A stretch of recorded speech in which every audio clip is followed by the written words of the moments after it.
নমস্কার, নিউজ টুডের পর্দায় আপনাদের স্বাগত। আর আপনাদের সঙ্গে রয়েছে আমি বর্ণালী। বিস্তারিত সংবাদে চলে যাচ্ছি।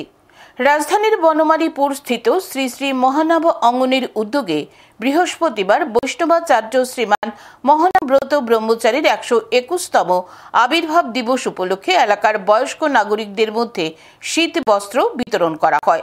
বস্ত্রদান অনুষ্ঠানে বক্তব্য রাখতে গিয়ে মুখ্যমন্ত্রী ডাক্তার মানিক সাহা বলেন,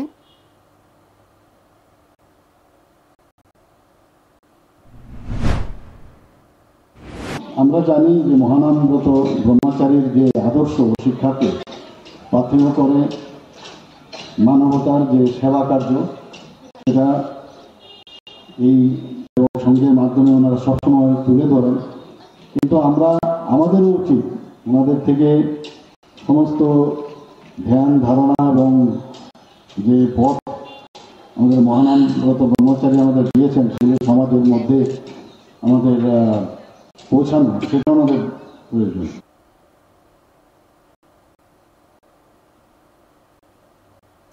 মুখ্যমন্ত্রী এদিন শ্রী শ্রী মহানাম অঙ্গনের ভূয়সী প্রশংসা করেন। উপস্থিত ছিলেন রাজ্যের মুখ্যমন্ত্রী ডাক্তার মানিক সাহা, আগরতলা পুর নিগমের মেয়র দীপক মজুমদার, কর্পোরেটর রত্না দত্ত সহ অন্যান্যরা। এখন সময় বিরতির সঙ্গে থাকুন।